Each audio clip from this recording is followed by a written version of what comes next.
Tere tulemast vaatama ja kuulama meie webinari.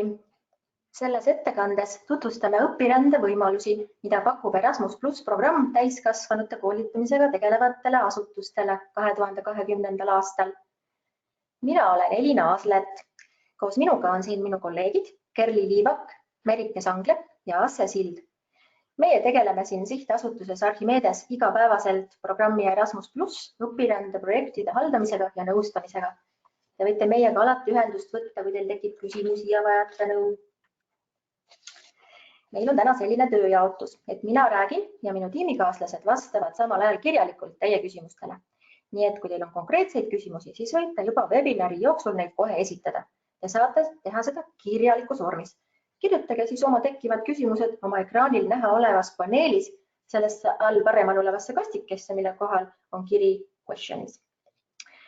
Nagu öeldud, kuna me tegutseme siin tiimina, siis saate te juba webinari jooksul mu kolleegidelt oma küsimustele kirjalikult vastused.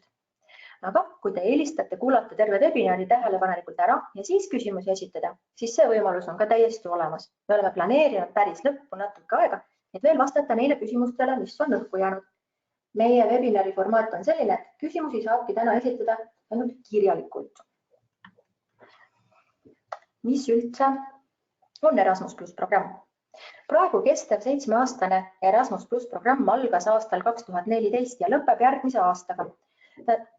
Alates 2021. aastast algab uus 7-aastane programmiperiood, mille puhul muutuvad nii mõnedki tingimused ja nüansid ning oluliselt kasvab Euroopa Komisjoni poolt Erasmus Plus programmile eraldatav eelarve.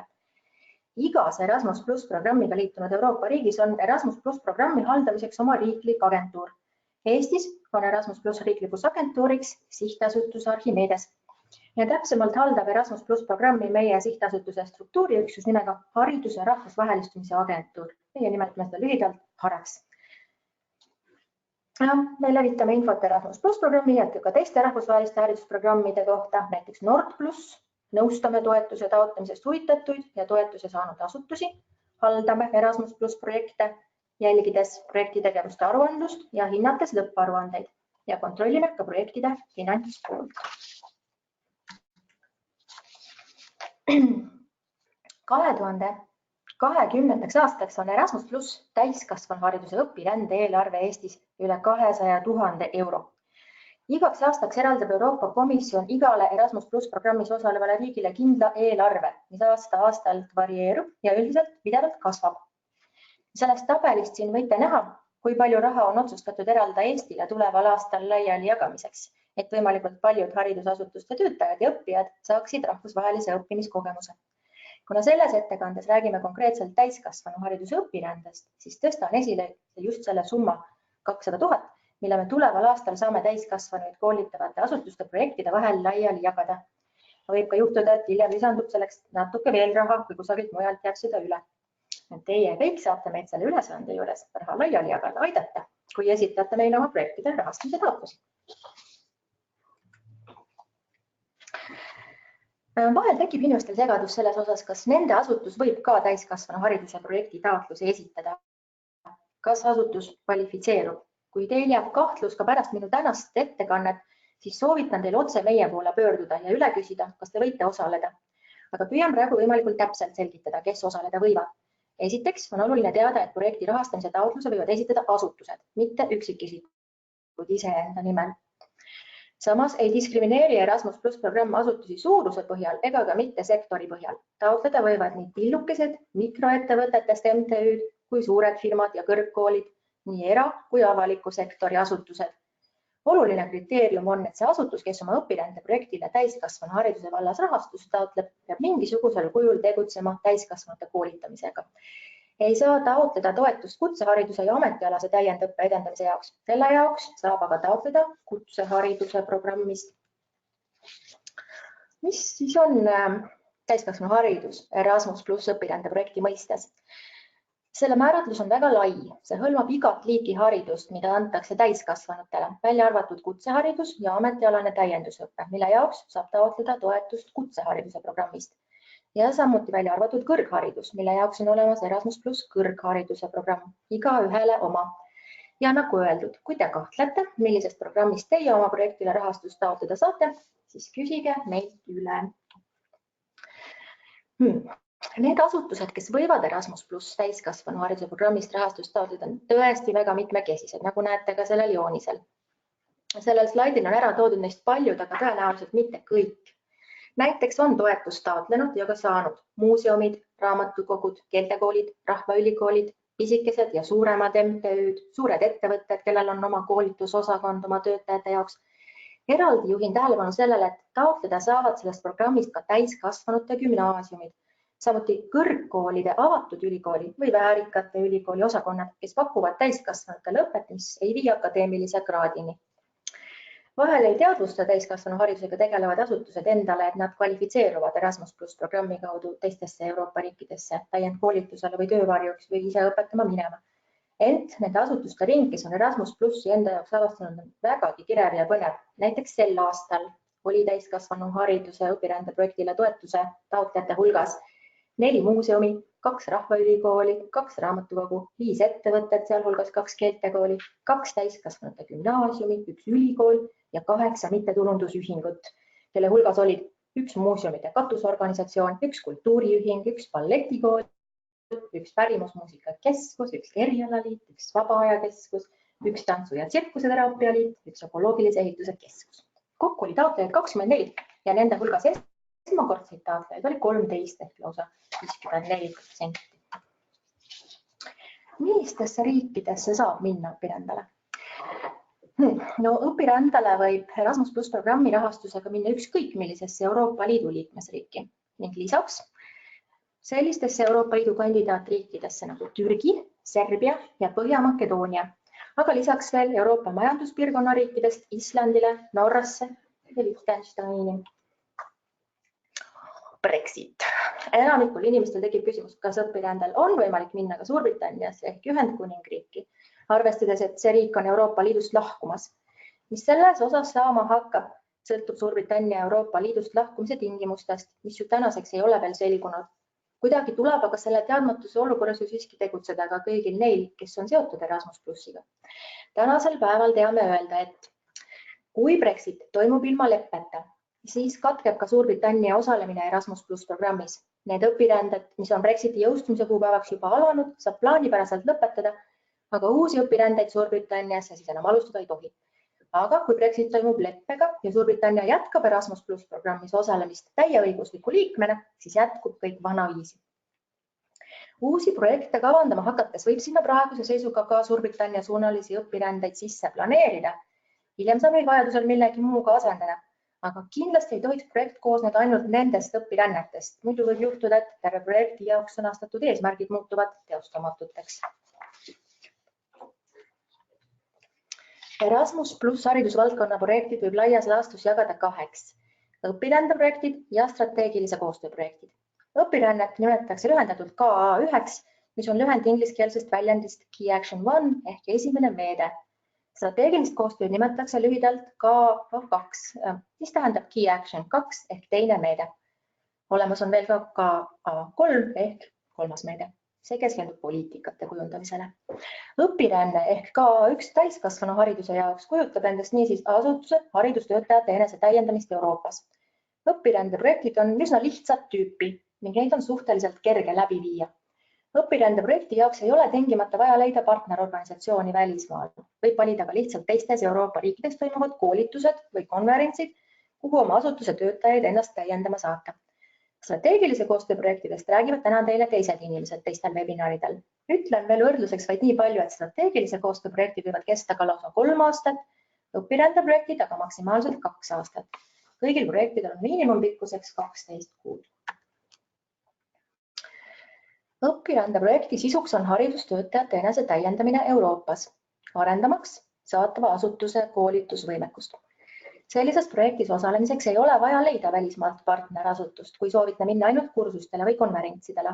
Sel juhul tuleb lihtsalt leida oma asutuse koolitusvajadusi kõige paremini toetavad koolitused või konverentsid ja neile registreeruda. Kui aga on soov minna töövarjutama või ise koolitama, siis tuleb muidugi luua kontaktid haridusasutustega partnerriikides ja pidada nendega koos aru, mida, millal ja kuidas teha. On võimalik ka ühendada jõud mõnede teiste Eesti asutustega, kes tegutsevad samuti täiskasvanute koolitamise valdkonnas ja kirjutada ühine projekt. Selliseid projekte nimetatakse konsortsiumi projektideks. Ühte konsortsiumi peab kuuluma vähemalt 3 asutust Eestist. Aga meil Eestis on tehtud ka projekte, kuhu kuulub tosin konsortsiumi liiget. Üks taotlevatest asutustest võtab siis endale koordinaatori rolli ja esitab taotluse kogu konsortsiumi nimel. Muidugi panustavad teised konsortsiumi liikmed samuti projekti taotluse koostamisse, vähemalt ideedega. Haridustöötajatele pakub Erasmus+ õpirände projekt 3 laadi võimalusi enese täiendamiseks. Esiteks võib minna leitud partnerasutusse töövarjuks. Seda peetakse statistiliselt kõige sagedamini kõrge kasuteguriga õpirändeks, kuna selle käigus õnnestub ju päris elus näha, kuidas mujal koolitustegevust korraldatakse, võrrelda seda sellega, mida Eestis ja oma koduasutuses tehakse ja võib-olla midagi nutikat oma igapäevatöösse üle võtta. Teiseks võib minna koolitusele. Eestis on see valdav õpirännete tüüp. Võib osaleda ka mõnel tõeliselt vajalikul konverentsil. Kolmandaks võib leitud partnerasutuses ise lühikest koolitust läbi viia. Seda tüüpi õpirännet on Eestis seni veel väga harva järele proovitud.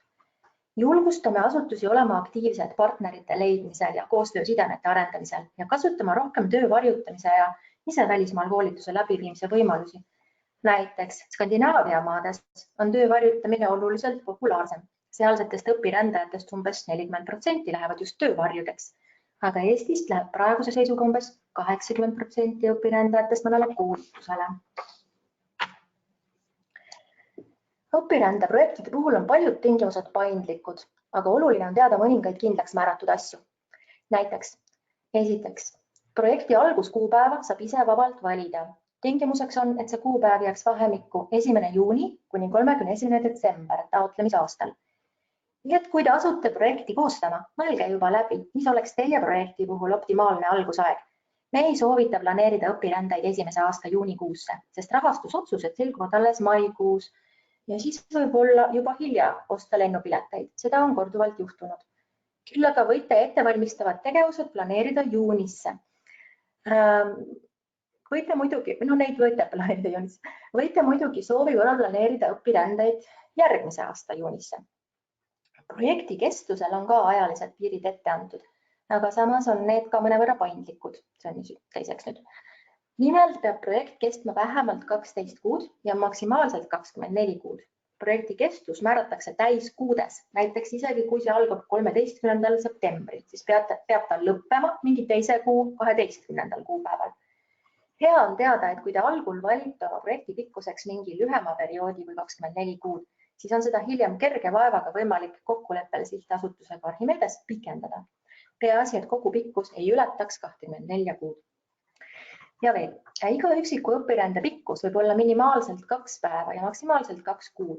See on siis selle perioodi pikkus, mille teie asutuse töötaja reaalselt välismaal ennast täiendamas veedab. Ja veel, õpirändes saavad osaleda saatva asutuse töötajad, kusjuures ühte projekti koondatakse kokku kõik soovitud õpirändeid. Igal aastal saab iga asutus esitada ainult ühe taotluse täiskasvanuhariduse õpirände meetmesse. Samas võib esitada uue taotlusega siis, kui eelmine projekt alles kestab. Õpirände projektile positiivse rahastusotsuse puhul eraldatav toetus koosneb mitmest alamliigist, mille räägin siinkohal lahti.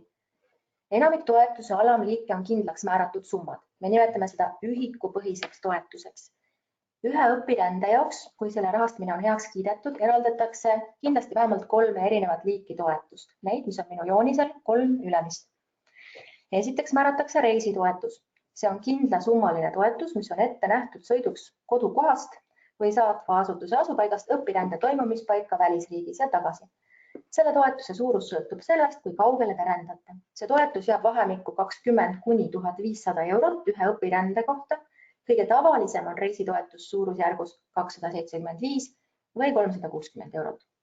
Teiseks määratakse iga õpirände jaoks 350 eurot korralduskulude katteks. Seda raha võib kasutada oma äranägemisel kõigiks projekti edukaks läbiviimiseks vajalikeks kulutusteks. Näiteks võib selle eest läbida ettevalmistava keelekursuse, hankida õppematerjale, viia läbi levitustegevusi, võtta lisarahastust reisi- või elamiskulude jaoks ja nii edasi. See korralduskulude toetus antakse niisiis iga õpirände jaoks. Kordan üle, et üks õpiränne tähendab ühe inimese ühte sõitu enese täiendamisele välismaale. Kui näiteks 2 või enam töötajat lähevad ühe projekti raames samal ajal samasse kohta õpirändele, siis seda mõistetakse kui mitut õpirännet, kuigi reaalselt rännatakse võib-olla koos. Kolmandaks, määratakse rahastatud õpirändele kindlasti elamiskulude toetus. Ka see on kindlasummaline toetus, mis on mõeldud katma majutust, toitlustust, kohalikku transporti ja näiteks reisikindlustust. Selle toetuse suurusjärk sõltub sellest, mitmeks päevaks õpirändele minnakse ja ka sellest, millise sihtriigiga on tegu. Osalevad riigid on jagatud 3 gruppi vastavalt oma elukallidusele. Näiteks sel aastal olid need toetusmäärad 140, 160 ja 180 eurot päevas, olenevalt sihtriigist. 4. toetuse alamliik on kursuse tasude toetus. See määratakse teile siis, kui te lähete täienduskoolitusele ja kui te seda ise taotlete. Nende tingimuste täitmisel eraldatakse positiivse rahastusotsuse korral kursuse tasude toetust 70 eurot iga koolituspäeva kohta. Tavaliselt koolituse pakkujad juba teavad seda ja määravadki kursuse hinnaks 70 eurot päev. Kui aga kursus maksab vähem, siis jääb raha lihtsalt üle muude kulutuste katmiseks. Kui kursus maksab rohkem, siis tuleb leida lisavahendeid selle vahe katmiseks, näiteks korraldustoetuse arvel. Tähele tuleb veel panna, et kui on tegemist väga pika koolitusega, sellisega, mis kestab kauem kui 10 päeva, siis kõigi päevade jaoks kursuse tasude toetust ei saa. Sellel toetusel on iga õpirände kohta maksimumpiiriks 700 eurot. 5. on olemas veel 2 liiki toetust, mida taotletakse ja ka määratakse väga harva. Need on erivajadusega seotud kulude katmine ja suurte reisikulude katmine. Kui nende toetusliikide taotlust peetakse põhjendatuks, siis kaetakse reaalsed kulutused täies mahus. Erivajadustega seotud lisatoetust võib taotleda, kui projektis osaleb erivajadusega õpirändureid, näiteks viipekeele tõlgi peale tehtavad kulutused. Suurte reisikulude toetus ei ole Eestis aktuaalne, sest see määratakse ainult juhul, kui siseriiklikult on väga kulukas jõuda punktist A punkti B, näiteks oma kodukohast lennujaama. Ja uus online taotlusvorm arvutab reisitoetuse automaatselt vastavalt lähte- ja sihtkoha vahemaale ning samuti arvutab taotlusvorm elamiskulude toetuse automaatselt vastavalt õpirände kestusele ja sihtriigi elukalliduse indeksile. Aga kursuse tasude toetust tuleb ise taotleda. Seda püüdke siis vormi täites meeles pidada. Selle slaidi allosas on toodud ka link tabelite juurde, kus näeb detailselt toetusmäärasid, mis kehtivad 2020. aasta taotlusvooru puhul.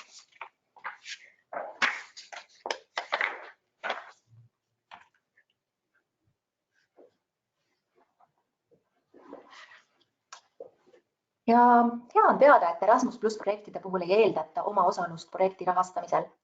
Küll aga võiks arvestada sellega, et kuna toetus on ühikupõhine, siis võib vahel juhtuda, et see ei kata kõiki reaalseid kulutusi, mis teil projekti käigus ette tulevad. Tavaliselt juhtub siiski vastupidine ja raha jääb veidi üle. Kui raha jääb palju üle, siis on lubatud ja isegi tervitatav korraldada mõni täiendav õpiränne. Millal raha kätte saab? Taotlemine lõpeb 5. veebruaril 2020 ja pärast seda algab pikk ja keeruline toetuste hindamise protsess, mille ajal teil tuleb kannatust varuda. Otsuse selle kohta, kas teile eraldatakse toetus, saate te tõenäoliselt mai keskpaigaks. Seejärel sõlmitakse lepingud nendega, kes toetuse saavad ja kohe pärast seda kantakse toetuse saanud asutuse pangakontole ettemakse 80% ulatuses teile eraldatud toetusest. Ülejäänud 20% kulutuste jaoks tuleks ajutiselt projekti käigus leida oma vahendid, et need jääkmakse tehakse toetuse saanud asutusele pärast projekti lõppemist ja lõpparuande heaks kiitmist, kui projekt on nõuete kohaselt ellu viidud. Tihti juhtub ka seda, et projekti käigus on toimunud muudatusi ja õpirändeid on teoks tehtud väiksemas mahus, kui rahastati. Sel juhul vähendatakse toetussummat vastavalt. Aga ikkagi rõhutan, et Erasmus Plus projekti rahastuse taotlemiseks ja sellise projekti läbiviimiseks ei ole vajalik omada varasemat projekti juhtimise kogemust ega isegi eelteadmisi projektide juhtimisest, kuigi need tuleksid muidugi kasuks. Tihti ongi see haridustöötajale esimeseks projekti juhtimise kogemuseks ja selle tõttu pakub veelgi lisaväärtust selle tubli inimese enesearengu mõttes. Kuna eeldavat projekti juhtimise kogemust ei ole vaja, see pole eeltingimuseks, siis soovime julgustada ka pisikesi asutusi seda projekti kirjutamise tööd ette võtma. Meil Eestis on tehtud edukalt ka selliseid projekte, mis on koosnenud ühest ainsast õpirändest. Kust võiks otsida projekti jaoks vajalikke koostööpartnereid ja leida kursusi? Neid võib otsida igalt poolt, olge ise aktiivsed. Täiskasvanu hariduse valdkonna asutustele soovitame meie veebiplatvormi Epale, mis on üle-euroopaline keskkond ja on mõeldud just täiskasvanute koolitamisega tegelejatele. Praeguseks on Nepalil juba 60 000 registreeritud kasutajat, see kasvab pidevalt. See on siis esimene koht, kus võiks otsida partnereid, aga soovitan samuti ka kaaluda kontaktseminaril osalemist. Populaarne keskkond, kust otsitakse kursusi, on ka School Education Gateway, kuhu võivad kursusi postitada kõik soovijad. Seetõttu tuleb kindlasti teha ise koolituse korraldajatele taustauuringut, enne kui neid usaldada tasub.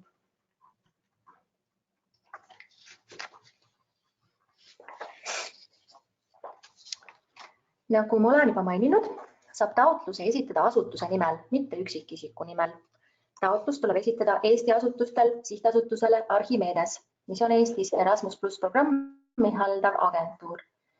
Taotlusvorm on veebipõhine ja ise salvestab iga 2 sekundi tagant umbes. Taotlusvormid leiate lehelt, mille aadressi olen ära toonud selle slaidi allosas ja sellel lehel allapoole kerides jäävad ette ka varasemate aastate natuke teistsuguste vormide kommenteeritud näidised. Neid võib olla hea mõte uurida, sest küsimused on ka uues online vormis varasematega väga sarnased.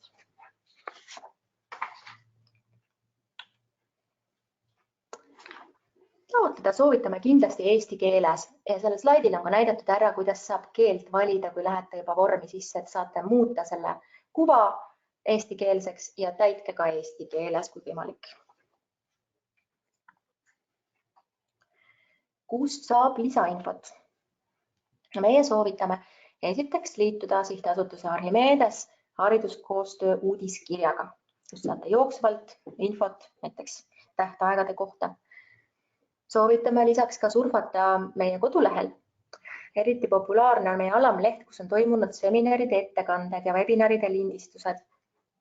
Vaadata tasub sealt ka taotlemisjuhiseid ja uurida tasuks ka hindamisekspertide tagasisidet, mida on antud varasematele reaalsetele taotlustele, et siis vältida neid vigu, mida teised tegid ja mida eksperdid neile ette heitsid. Ja muidugi tasub läbi vaadata programmi juhend. Eriti ingliskeelse juhendi leheküljed, mis ma olen siin ära toonud, mis puudutavad täiskasvanu haridust. Kuigi programmi juhend on ka eestikeelne olemas, siis ingliskeelne on ülimuslik ja kui on mingisuguseid erinevusi, siis kindlasti ingliskeelne on see, mis on korrektne. Ja soovitan lugeda ka Halliki Harro Loidi artiklit õpirände kohta õpetajate lehes, mis ilmus juunis 2019 ja käsitles rahvusvahelist mitmeaastast õpirände uuringut. Sealt saab päris sügavaid mõtteid ja näpunäiteid. Kust veel inspiratsiooni võiks saada? Kust mujalt kui headest näidetest, mida teised on teinud, eks? No seda saab mitmelt poolt. Jällegi soovitan surfata Epales. Eestil on olemas ka oma Epale saadikud. Näiteks siin olen pannud ühe lingi, kus Kumu kunstimuuseum räägib oma projektist Epales.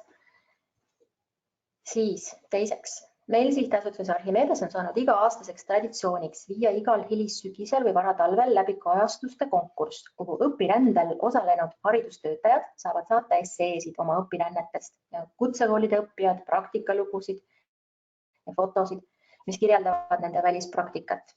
Mõned neist laekunud võistlustöödest on meie kodulehel loetavad, aga on tulemas ka põnev e-raamat 46 Erasmus+ esseega, tegelikult küll 45 esseega ja 1 luuletusega. Jälgige siis meie infokanaleid, et millal see ilmub kohe-kohe. Aga jah, juba praegu on üleval varasemate aastaste võidu esseed ja praktikalood. Nii Archimedese serveris kui Epale keskkonnast leiab neid. Kellele veel meeldivad aforismid, siis ma olen pannud siia ka lingi toredatele tsitaatidele, mis on võetud nendest esseedest. Varasemate aastate toetuse saajate nimekirjad on meie kodulehel olemas. On veel väga tore keskkond, üle-euroopaline projektitulemuste andmebaas nimega Project Results Platform, kust saate lühikokkuvõtte, kaasa arvatud, kui palju raha eraldati, millal toimus, kellele kõikide Erasmus+ programmi raames rahastatud projektide kohta üle Euroopa. Ja soovitan ka lugeda vahvaid kogemuslugusid ja vaadata õpirände videoid, et saada innustust. Näiteks olen siia pannud ühe Eesti maaehituse vahva videoklipi. Kogemuslugusid on niivõrd palju, te võite eraldi küsida meie käes neid. Võime teile linke saata e-kirja teel. Ja nüüd annan sõna ühele projektijuhile, kes taotles 2017. aastal Erasmus Plus programmist esmakordselt toetust täiskasvanuhariduse õpirände projektile ja tegi selle väga edukalt teoks. Tegemist on Kumu kunstimuuseumi projektiga, mis on praeguseks lõppenud. Sellest räägib teile projekti vedanud Sandra Lääne-Velt. Sandrat ja tema tiimi võib lisaks esile tõsta selle poolest, et nad on oma projekti lausa mitmete blogipostitustega tutvustanud ka EPALES. Tõesti soovitan seda kõigil teha, et jõuda laia lugejaskonnani üle Euroopa. Seal võib vabalt kirjutada oma emakeeles. Paljud postitused tõlgitakse küll ka inglise keelde. Ja nüüd räägibki Sandra oma projekti teekonnast.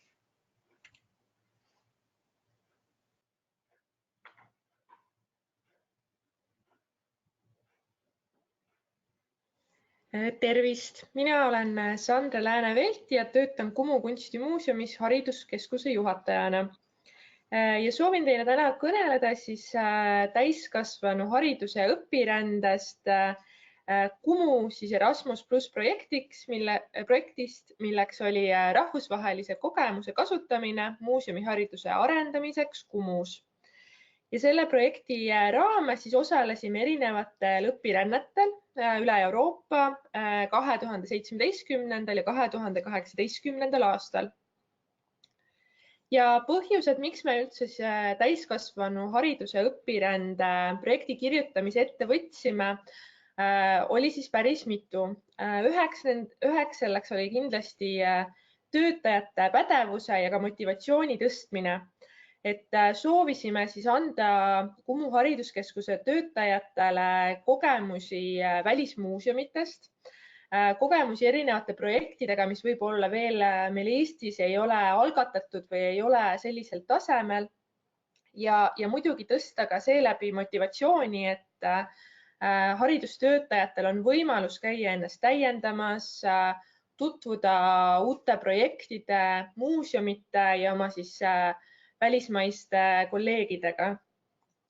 Ja see kindlasti oligi ka üheks teiseks motivaatoriks just uued kontaktid ja ka miks mitte potentsiaalsete koostööpartnerite leidmine.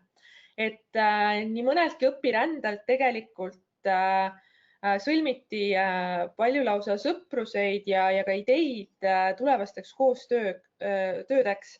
Et nii mitmetelgi muuseumitel me leidsime, et oleme me oma arenguetapis võib-olla sarnastel tasemetel ja meil tasuks mingeid projekte tulevikus koos ette võtta.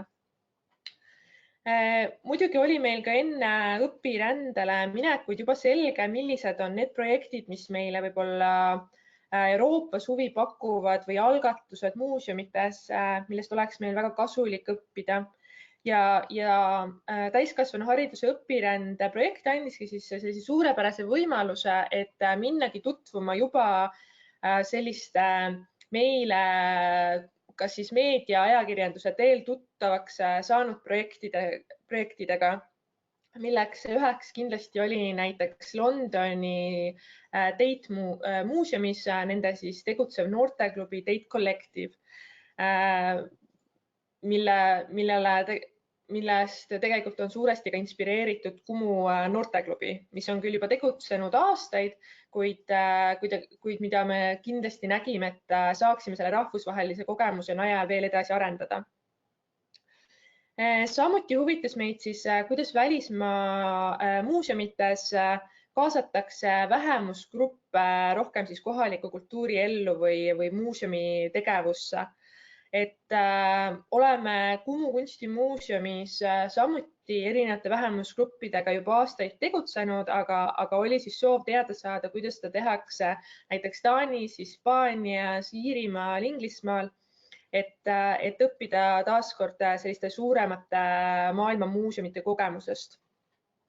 Ja muidugi soovisime me ka siis erinevaid sihtgruppe hõlmavaid programme veelgi edasi arendada ja uuendada, et kuna meil on juba aastaid tegutsenud erinevad sarjaüritused, mis on siis suunatud kas siis erinevatele vanusegruppidele või huvigruppidele, et siis oli kindel soov vaadata, kuidas tegeletakse näiteks väikelastega mujal Euroopa muuseumites, kuidas tegeletakse seenioritega, kuidas peredega, et saada võimalus arendada siis meie juba olemasolevaid algatusi edasi. Kuhu me siis rändasime? Me alustasime oma õpirändeprojekti konverentsikülastusega 2017. aasta septembris Manchesteris, kus toimus siis The Inclusive Museum konverents.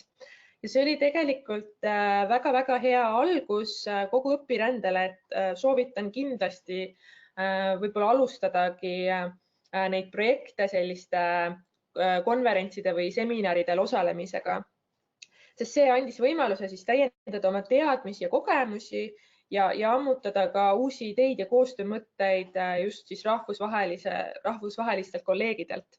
Et konverents oli tõesti hea algus, pakkudes siis ülevaadet rahvusvahelises muuseumihariduses toimuvast ning ka võimalust rahvusvaheliseks muuseumiharidusalaseks koostööks ja juba ka siis õpiränneteks vajalike sidemete ja kontaktide loomiseks.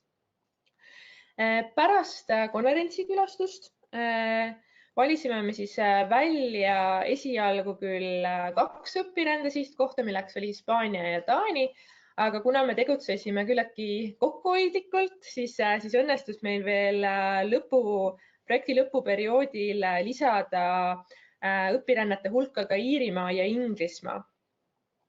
Ja need riigid olidki meil siis välja valitud just pidades silmas konkreetseid muuseumeid, konkreetseid projekte ja sihtgruppi, millega nad tegutsevad ja millega nad on muuseumi maailmas varasemalt siis välja paistnud. Ja selles projektis osales kokkuvõtvalt 5 Kumu hariduskeskuse töötajat, kes siis kõik on kuidagi seotud ka just muuseumis täiskasvanu haridusega ja täiskasvanud publiku kõnetamisega.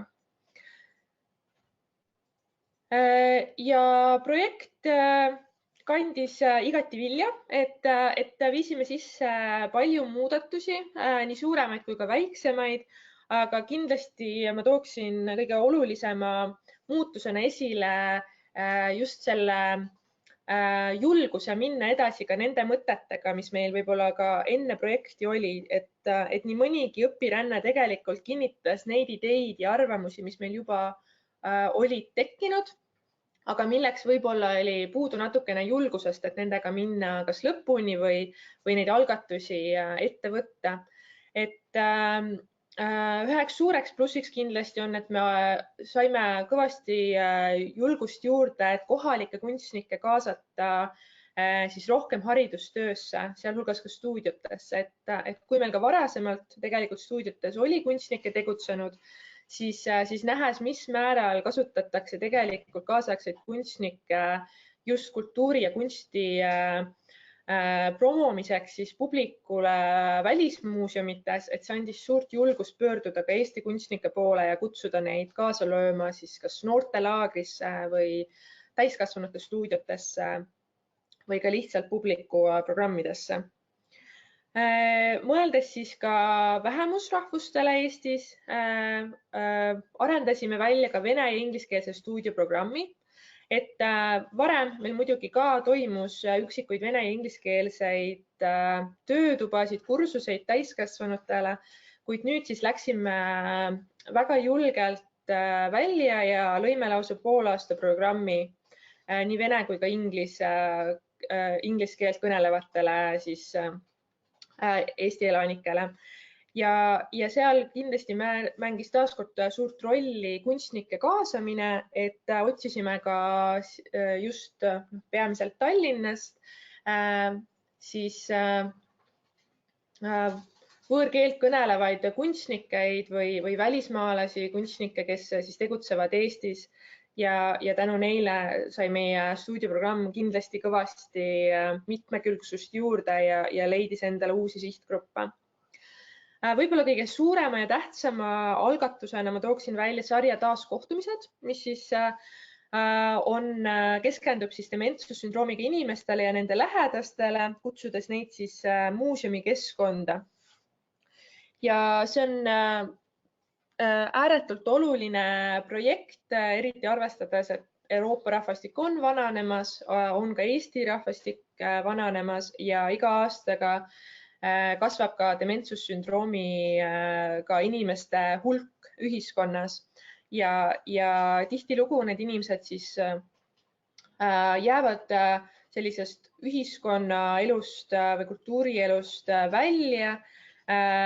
Mõneti jäävad seetõttu võib-olla tunnevad ennast ka kõrvalejäetuna nende lähedased, hooldajad ja see sari siis kutsub dementsussündroomiga inimesi ja ka nende lähedasi tagasi muuseumisse, tagasi sellisesse avalikku ruumi, et julgeda üheskoos siis arutada nii kunsti kui ka võib-olla dementsusega kaasnevate probleemide üle ja leida niivõrd tänu sellele siis ka toetust üksteiselt. Ja, aga miks peaksid siis sina kindlasti kandideerima? Et selle projekti suurte plussidena ma tooksin välja selle, et teil on võimalus otsustada, millal, kuhu ja miks. Erasmus+ täiskasvanuhariduse õpiränne andis meile tohutult vabad käed valida ise välja Euroopas need muuseumid, need projektid, algatused, mille kohta me soovisime rohkem teada ja mis meile tõesti kasu tõid. Ja muidugi uued kogemused, tutvused, et tänu nendele reisidele on meil nüüd tuttavaid paljudes erinevates Euroopa riikides. Meil on teada, kelle poole pöörduda, millise probleemi, millise algatuse, millise koostööideega. Et tihti võib juhtuda, et muuseumitöötajad kõik oma muuseumites või haridustöötajad ka üldiselt leiutavad vahel jalgratast, et asjad, mis tegelikult juba kuskil on tehtud juba mingid vead, mingid õnnestumised, millest tegelikult võiksid kõik õppida. Ja just nimelt see kolmas punkt ongi, et võimalus õppida tõesti oma ala parimatelt. Et ka just nagu ma tõin enne näitena välja Tate Collective'i kui meie suure eeskuju siis Kumu noorteklubi algatamisel, siis just see võimalus minnagi koha peale, kõneleda Tate Collective'i produtsentidega, rääkida nendega näost näkku ja võib-olla isegi leida sellist toredat äratundmist, et ka neil on samu probleeme olnud, mis on meil võib-olla nende programmidega ja mida nemad on siis teinud, et neid lahendada ja kogemusi siis ka jagada omavahel. Motiveeritud töötajad muidugi on väga-väga suur pluss, et see võimalus, et ka töötajal ennast arendada, oma kolleegidega vahetult kontaktis olla ja isegi reisida ja näha neid huvipakkuvaid algatusi, muuseumeid, programme oma silmaga, mitte ainult siis interneti vahendusel, et see annab tohutult palju indu juurde tegutsemiseks.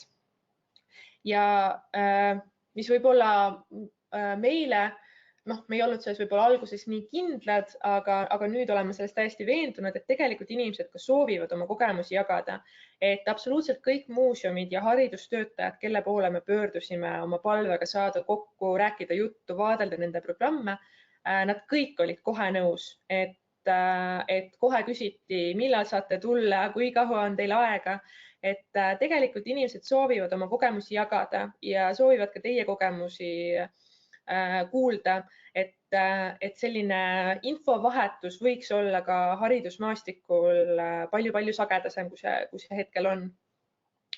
Ja muidugi kogu seda projekti oli sedavõrd suurem rõõm teha, et ka see aruandlus oli tehtud väga-väga lihtsaks, et aruandlus käis etappide kaupa.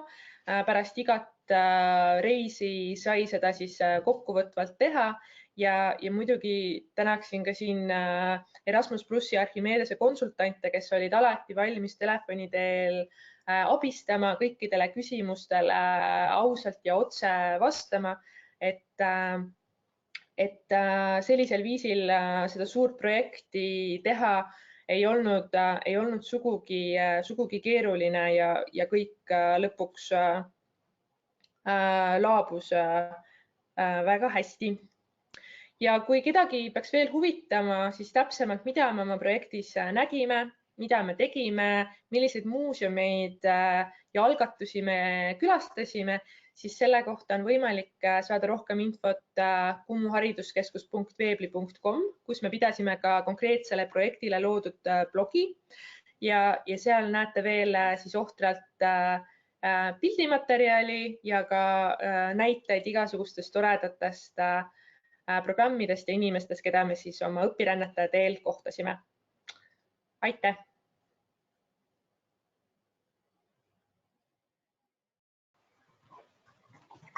Suur aitäh Sandrale, et ta oli nõus jagama oma kogemust meie webinaril.